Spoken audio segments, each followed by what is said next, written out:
Cours d'histoire.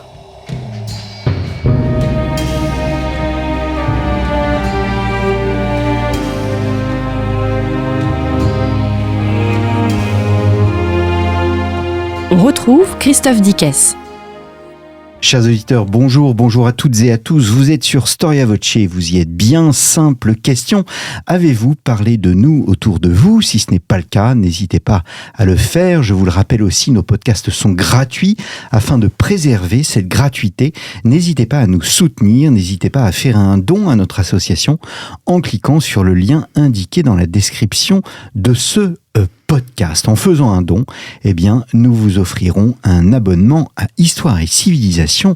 Merci d'avance. Serge Gruzinski, bonjour. Bonjour. Merci d'avoir répondu à notre invitation. C'est la deuxième fois que je vous reçois à ce micro. Vous êtes un des meilleurs spécialistes de la colonisation ibérique et nous allons parler aujourd'hui de mondialisation. Alors non pas de mondialisation contemporaine, mais bien de mondialisation moderne. Peut-on d'ailleurs utiliser le terme de mondialisation pour le XVIe siècle? C'est ce que nous allons voir avec vous au cours d'une nouvelle série de nos cours d'histoire. La semaine prochaine, nous allons voir si on peut qualifier Mexico de première ville-monde de l'histoire. Nous verrons ensuite, la semaine d'après, les savoirs et les produits qui circulaient au sein des différents continents au XVIe siècle, mais cette semaine, je souhaiterais tout bonnement définir cette mondialisation, la mondialisation ibérique au XVIe siècle. Comment précisément la définir, cette mondialisation? Faut-il parler de royaume universel, de planète philippique, en référence à Philippe II d'Espagne, ou utiliser un autre terme? La mondialisation ibérique, c'est toute une série de phénomènes qui ne sont d'ailleurs pas des phénomènes politiques, qui sont des phénomènes de mise en relation, de mise en connexion. Et en particulier dans ce XVIe siècle, c'est la première fois que des relations s'établissent entre l'Europe et l'Amérique, entre l'Amérique et l'Asie, entre l'Afrique, l'Europe et l'Amérique. Donc voilà, cette mondialisation, c'est un ensemble de flux, de circulation. Elle est ibérique parce que les sociétés qui ont donné l'impulsion à cette mise en connexion des différentes parties du monde, des 4 parties du monde, comme on disait à l'époque, sont des puissances ibériques, c'est-à-dire le Portugal et l'Espagne. Et les 4 parties du monde en question, ce sont l'Asie, l'Afrique, l'Amérique et l'Europe. Exactement. Et ce terme de 4 parties du monde était bien utilisé et il date de l'époque. Exactement, puisque la grande découverte de l'époque, et c'est vrai pas seulement pour les chrétiens, pour les Européens, mais aussi pour le monde musulman, c'est l'existence de ce continent oublié, continent américain, qui n'est pas présent dans la Bible, qui n'est pas présent dans les Saintes Écritures, et donc qui oblige un certain nombre de pays à passer à un autre niveau, au niveau d'une géopolitique mondiale. Que ce soit d'ailleurs la chrétienté, qui est le moteur, cette chrétienté ibérique, mais aussi l'ennemi traditionnel des chrétiens, que sont les mondes musulmans, en particulier l'Empire ottoman, qui découvre aussi, lui aussi, que l'Amérique existe. Et qui doit, en fonction de cette mise en connexion du monde, être prêt, je parle des mondes musulmans, à rencontrer les chrétiens, les Espagnols, les Européens, pas seulement en Afrique, pas seulement en Europe centrale, mais aussi en Asie, en Extrême-Asie. Aux Philippines, il y a des musulmans, il y a des royaumes, des puissances musulmanes, et donc il y a une nouvelle appréhension du monde qui est nouvelle dans la mesure où elle inclut cette partie qui n'existait pas aussi bien pour les Asiatiques, les Africains et les Européens. Cette mobilisation ibérique, elle est sans précédent dans l'histoire. Jamais une puissance a eu un tel rayonnement mondial.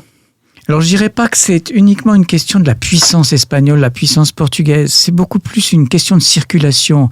Quand vous parlez de mobilisation, ce thème est extrêmement important puisque la mondialisation ibérique, sa caractéristique, c'est la mer. Ce sont les vaisseaux, c'est la circulation maritime qui permet d'aller de n'importe quel point du monde à n'importe quel point du monde. Aujourd'hui, la mondialisation, c'est l'air ou bien c'est l'Internet. 16e siècle, c'est l'eau. C'est ce monde de circuits qui fait que, en fonction des régions du monde, une puissance domine ou dominent moins, mais que toute une série de systèmes économiques, de réseaux se connectent entre eux et, de fait, font le tour de la planète.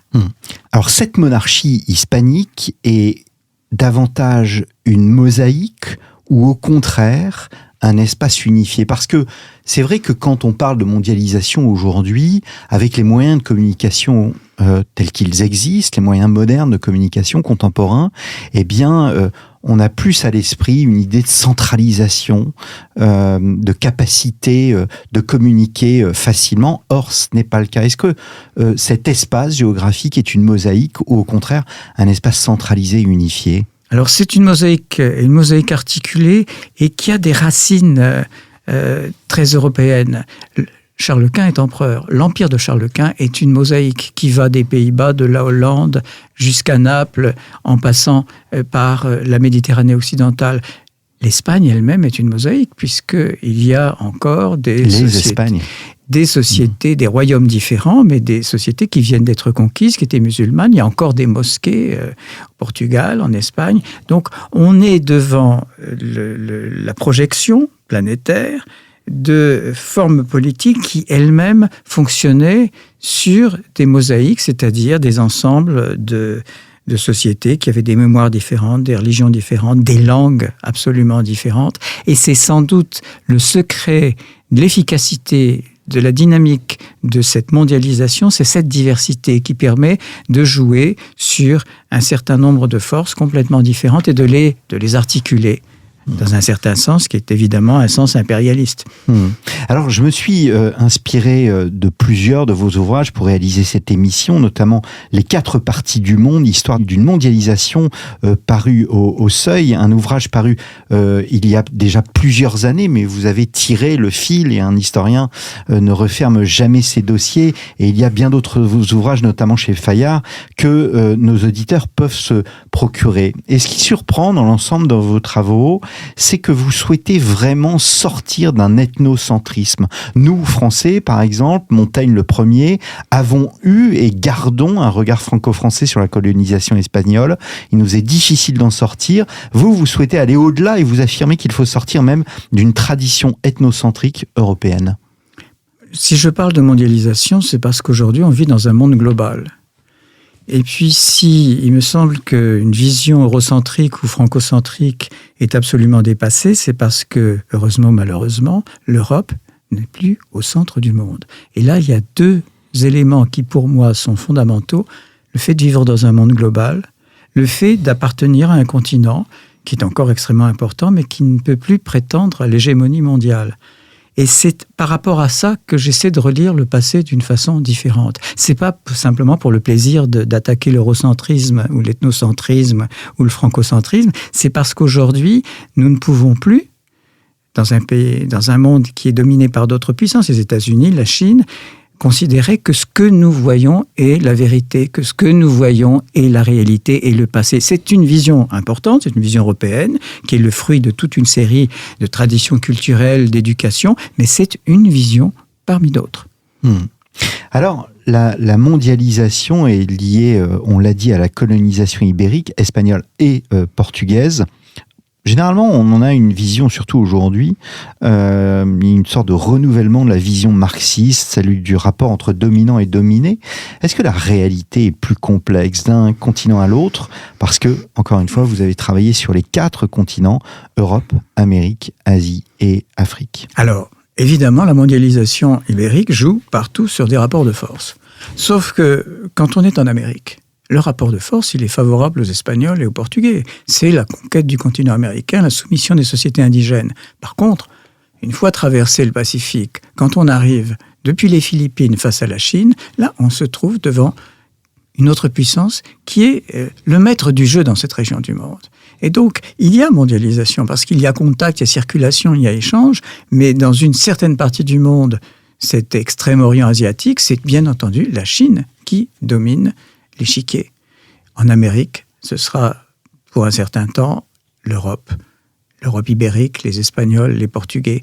Et c'est cette diversité et cette complexité qui rend difficile l'approche de la mondialisation. Il n'y a pas des bons et des méchants. Il y a des rapports de force partout, d'ailleurs qui évoluent avec le temps, puisque en Asie, les Portugais vont se répandre à partir du XVIe siècle, arriver jusque la Chine, et puis, XVIIe siècle, les Hollandais, les Bataves tapent à la porte et vont prendre la place des Portugais. Donc, il y a des rapports de force qui changent, qui évoluent en fonction de la chronologie, en fonction des espaces.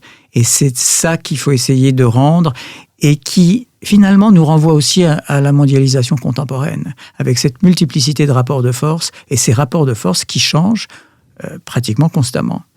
Mais même aux Amériques, il y a des résistances parfois, il y a des compromis, il y a aussi des Indiens qui voient cette nouveauté. Vous l'avez montré notamment dans le livre pour lequel je vous avais invité la dernière fois, où on voit les Espagnols arriver avec cette capacité d'écrire sur une page, ce qui constitue une véritable révolution, un peu comme notre révolution Internet, et on voit des Incas, des Aztèques, des Mayas découvrir l'écriture. C'est parce que cette diversité des réactions, elle est liée à la diversité de ces sociétés indigènes. Quand on arrive en Mésoamérique, c'est-à-dire dans ce qu'est le Mexique aujourd'hui, on est face à des Indiens qui vivent dans des villes. Et parfois, quand c'est Mexico-Tenochtitlan, des villes qui sont plus importantes que n'importe quelle ville européenne. Quand on arrive en Amazonie, quand on arrive dans l'extrême sud du continent américain, on se trouve devant des sociétés qui sont beaucoup plus difficiles à contrôler. Et donc, quand les Européens se trouvent face à des gens qui, en dépit de toutes les différences religieuses, historiques, etc., vivent eux-mêmes dans des contextes urbains, ils ont les moyens, ils ont l'habitude de les contrôler. Et quand ils se trouvent devant une population nomade, par exemple, ça leur échappe absolument entièrement. On le voit très bien quand les Espagnols du Mexique avancent vers le nord, vers ce qui est aujourd'hui les États-Unis. Ils ne contrôlent rien. Pourquoi ? Parce que c'est un désert, parce que les Indiens bougent. Par contre, la chute de Mexico-Tenochtitlan va se produire finalement extrêmement rapidement, comme la chute de Cusco au Pérou.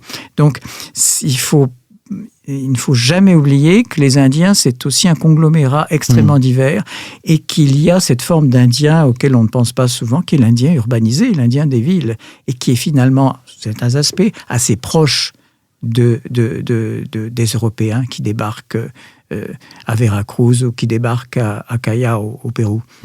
Alors il y a un terme qu'on retrouve dans vos travaux, c'est celui de métissage, métissage d'ordre social, d'ordre politique, d'ordre religieux aussi, plus rare, mais aussi économique. Et ce métissage possède des seuils, des limites. Il n'y a pas de mondialisation sans ce métissage à des degrés divers ? Alors, je parle de métissage parce que pour moi, faire l'histoire du XVIe siècle, c'est penser sur le monde actuel. Je considère que notre société, la société française, est une société métisse, tout comme la société européenne. Et donc, je me pose la question sur l'origine de ces mélanges et de ces métissages. Et métissage, d'abord, et ça c'est important pour moi, ça n'est pas uniquement quelque chose de biologique, à quoi on réduit généralement le mélange des races ou le mélange des couleurs. C'est quelque chose qui pénètre tous les niveaux de la société, le niveau de la pensée, le niveau de la religion, la consommation. Quand on commence à manger des nourritures exotiques pour les Européens. Je dirais que le métissage, ce n'est pas vraiment une question de limite. Quand on observe cette mondialisation, on voit deux dynamiques. Il y a une dynamique que j'appelle l'occidentalisation, c'est-à-dire on va transformer les autres, on va les christianiser, on va transformer leur mode de vie, leur système politique, et ces autres réagissent toujours. Et en réagissant, ils provoquent justement des mélanges et des métissages. Et puis il y a un autre niveau de la mondialisation que j'appelle moi la globalisation, c'est quand ce qui est imposé ne permet aucune accommodation, aucun métissage, aucun mélange. Disons qu'il y aurait deux forces, une qui transforme et qui se transforme en même temps, et une autre qui est beaucoup plus insidieuse, qu'on peut, si on veut traduire ça aujourd'hui, l'Internet, le fait d'être obligé à utiliser les mêmes algorithmes partout sur la planète, c'est ce que j'appelle une globalisation. Par contre, les circulations des musiques que nous pouvons mélanger à nos musiques, etc., ça c'est un phénomène qui est le propre du métissage et qui est une réponse à l'occidentalisation. Donc c'est ce qu'on peut observer au XVIe siècle et je pense qu'on peut aussi l'observer aujourd'hui. Et c'est ce qui me paraît très important, c'est justement pour savoir sur quoi on peut agir, sur quoi on peut beaucoup plus difficilement agir. Quand le latin s'est développé dans tout le continent américain, il n'a pas été question de métisser le latin. Il est resté tel quel. Quand le dogme catholique ou la doctrine aristotélicienne se répand en Amérique, dans les universités, il n'est pas question de changer ça. Par contre, au niveau de la nourriture, au niveau du monde quotidien, des produits, des objets, tout va se mélanger.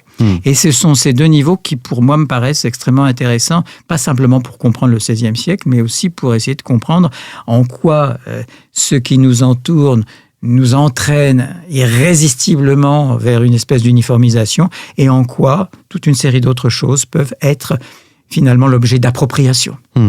Il y a des choses dont on peut s'approprier, il y a d'autres choses dont on ne peut pas s'approprier.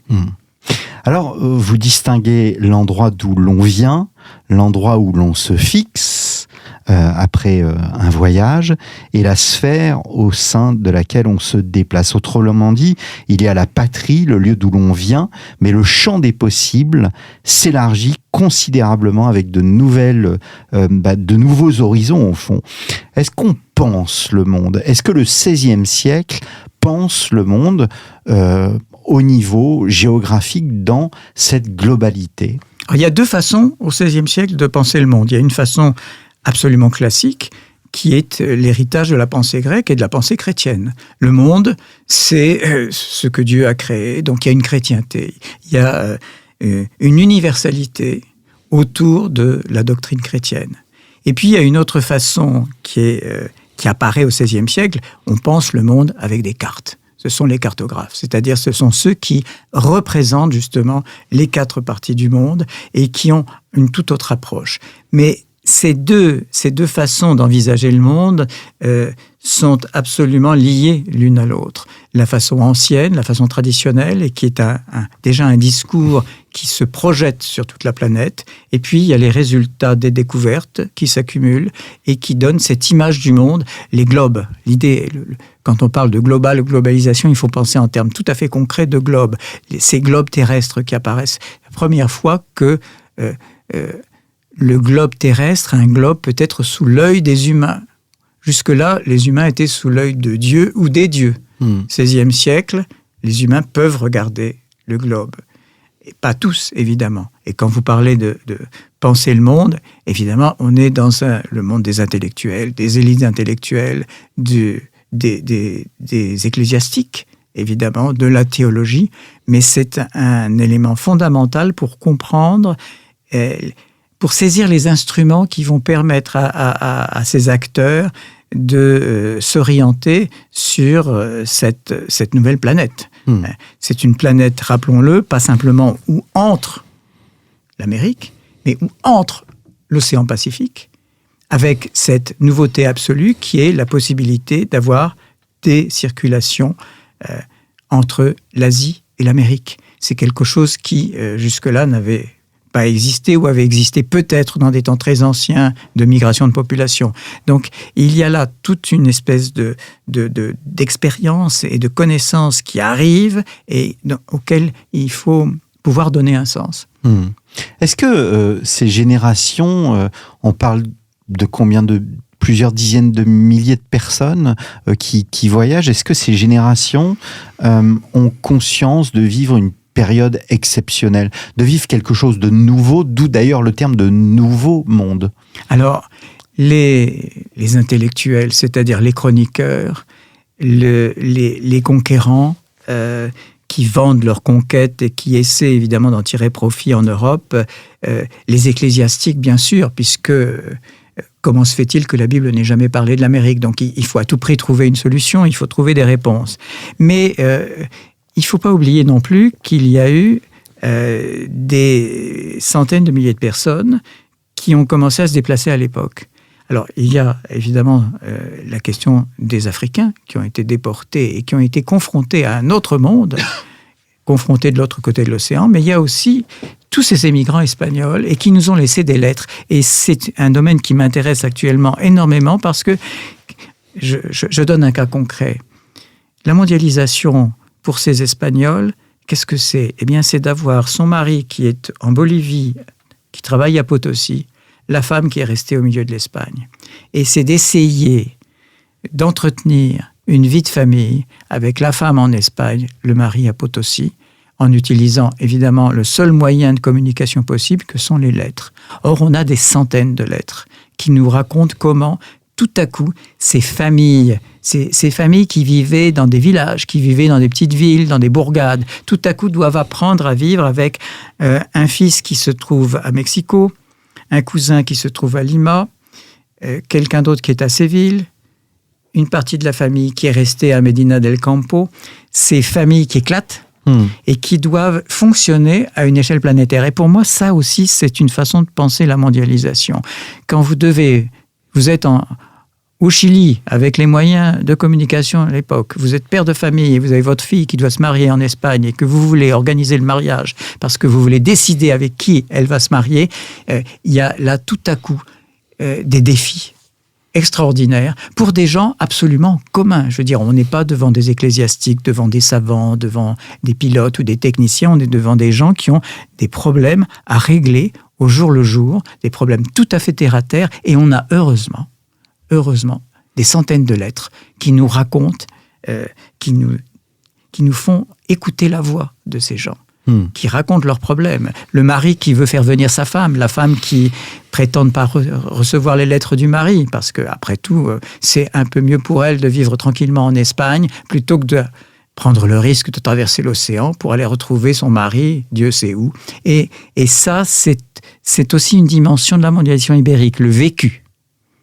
Et le vécu, ça concerne des centaines de milliers de gens qui peuvent être à la fois des esclaves, des gens qui sont des déportés, qui sont entraînés par la traite, mais ça peut être aussi des gens qui décident, et ça c'est tout à fait nouveau, de couper les amarres avec l'Europe. Et ça, c'est aussi quelque chose qui peut nous parler beaucoup aujourd'hui. Alors, vous dites, nous ne sommes ni à la périphérie de l'Occident, ni au bout du monde, on est fasciné au fond par la mobilité de ces mondes. Cette mobilité se caractérise avant tout par les échanges du savoir, échanges de produits. Nous verrons dans 2 semaines ce qu'il en est. On n'est absolument pas dans un univers fermé, au fond. On ouvre de nombreuses routes et tout le monde connaît la route qui va de l'Europe jusqu'aux Amériques, mais il y a aussi la route qui va de l'Asie jusqu'aux Amériques.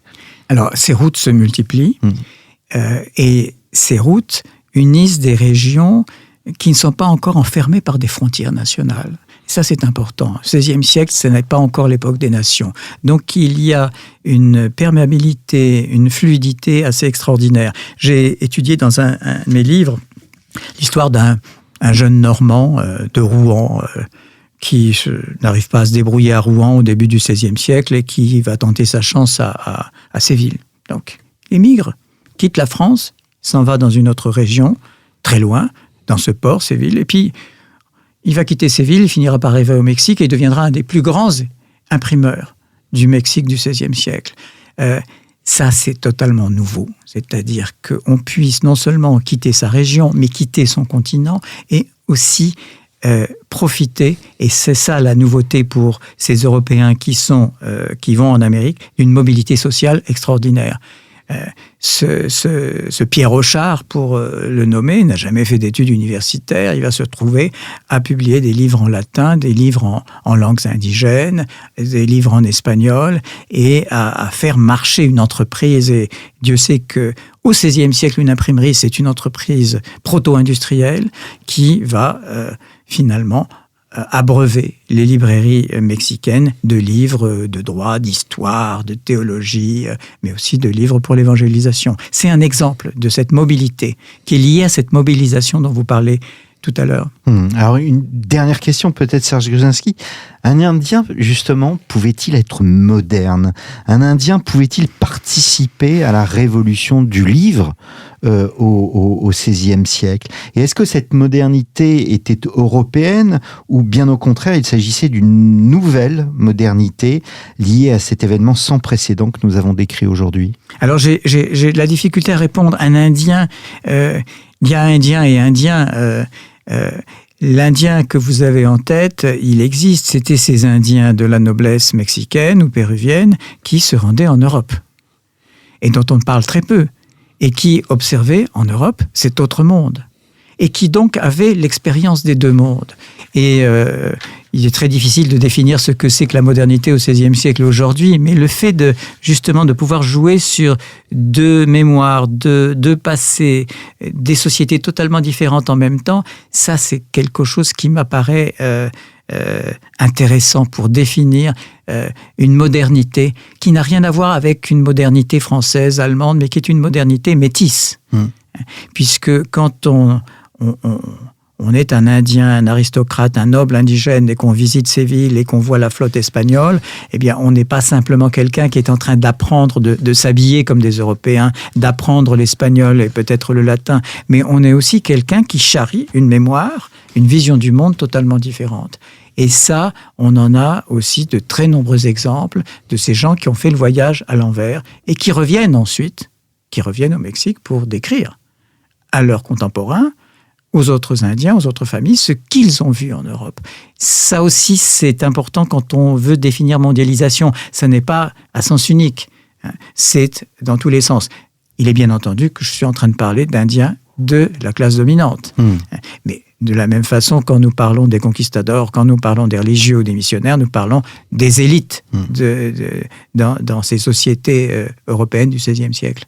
Eh bien, merci beaucoup Serge Gruzinski. Les 4 parties du monde, histoire d'une mondialisation, un livre paru chez Seuil, donc Point Seuil Histoire, qui est disponible partout. Et je me permets de renvoyer nos auditeurs au site internet des éditions Fayard, où vous avez publié de nombreux ouvrages. Et nous nous retrouvons la semaine prochaine pour répondre à cette question qui peut sembler un peu saugrenue, mais elle me semble très importante. Mexico était-elle la première ville-monde de l'histoire ? Merci beaucoup, chers auditeurs, pour votre fidélité et nous nous retrouvons la semaine prochaine.